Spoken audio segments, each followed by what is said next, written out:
here to talk to one of the owners of one of the iconic cars here, and there's a ton of them here, but this is Greg Bomey, and he was nice enough to bring the 56 Corvette SR2. Harley Earl's son was racing in 1955 a Ferrari, and when General Motors found out about it, they were not happy, and so they told Harley to call his son Jerry and said, and he did, and he said, Jerry, sell the Ferrari, we will build you a race car.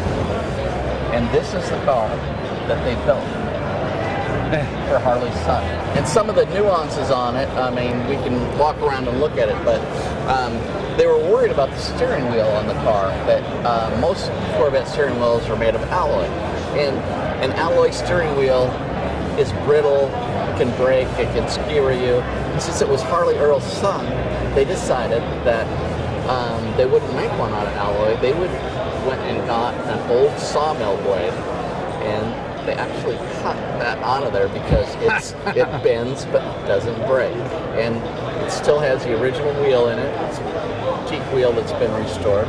But there's so many things about the car there. Just so exciting, the history, every place it's been, what it's done. I was so thrilled to get the car. And when I did, I took the car in 2013 to Laguna Seca, and at that time, I hadn't seen the car for about a month. General Motors borrowed it from me. When I saw the car, the old owner of the car was with me, and I had my arm around her, and her husband was next to her, and she goes, "Look at your arm." And I said, "I've got goosebumps." She goes, "I love that." I mean, that's how crazy fun it is with this stuff. One of the things that makes the car special is that I have original photographs and drawings here on site, copies of the originals of when General Motors built this car for Jerry Earl. And they extended the front about 14 inches. Obviously there's a different grille. Aerodynamically, they used a lot of aircraft parts on the car. It's about 700 pounds lighter than a stock Corvette. Obviously it doesn't have the original motor now. It's raced often, and original motors don't survive that. But the miracle is that this car, the body, the hood, it had very little damage to it. It's an amazing thing. The hood, aircraft hinges that hold it down, it's about a third of the weight of a stock Corvette hood. All of the scoops on the car are functional. These go into the compartment to blow out, the driver's compartment to blow out carbon monoxide. In 1960, actually in 1956, the Sebring winning car had a scoop right here that cooled the brakes.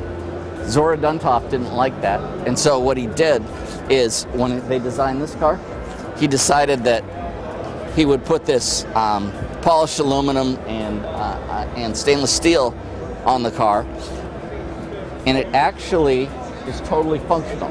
Comes into the door, comes out the door, then through the quarter panel in the car, all the way down to the big brakes that it had. This is one of the first cars that Chevrolet ever had with a big brake kit. This is somewhat a product of the day, somewhat Jaguar-esque of the day, that they had the fin behind the driver's head.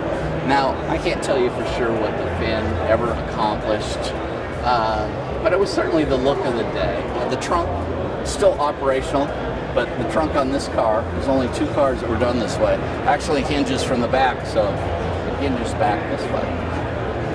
It was born with a 37-gallon fuel tank before big tank cars were ever available. Where did it run? How did Earl do with the car? Did he do well? Actually, racing is a fickle thing. So Jerry Earl did not do particularly well with the car, but after Jerry was done with it, it was sold to Jim Jeffers and others. Dick Thompson raced it.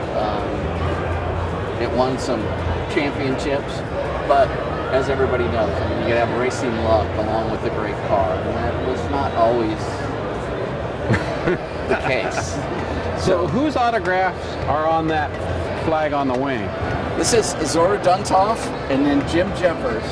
This car was the original Purple People Eater, and Jim Jeffers made that famous. It was a Nicky Chevrolet sponsored car back in, I would say, 58-ish. One of the things that's really interesting about the SR2 Corvette is the fuel cell and the roll bar.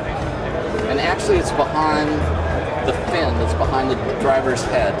This is still the original roll bar that was in the car. 37-gallon fuel cell.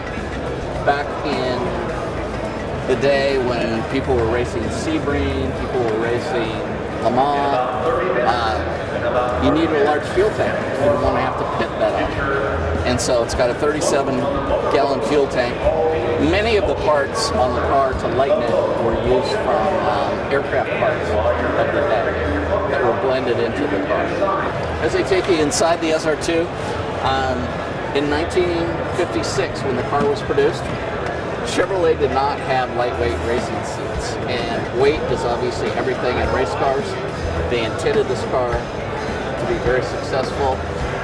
One of the things that they did is they went to Porsche and actually bought Porsche Speedster seats out of a Porsche to be able to use in this car rather than the heavy stock Corvette seats. And they probably kept quiet about that for a while. They absolutely they did. They didn't. That wasn't something that they broadcast. But these are still the original Porsche Speedster seats that they bought in '56. So you sit in a Porsche seat and you drive a saw blade steering wheel. There we go. Thanks for bringing the car. It's people like you that make everything special about this kind of show. I mean, it takes an effort from everybody to bring cars to this show, and then it makes it worthwhile for everybody to come see. I don't know how often you get to see a car like this. It's pretty unique stuff. Thanks again for bringing it. You're welcome, Charlie. You asked me to bring the car. I love to share the car. It has been so fun talking to people, sharing the history of the car. I've just had a ball.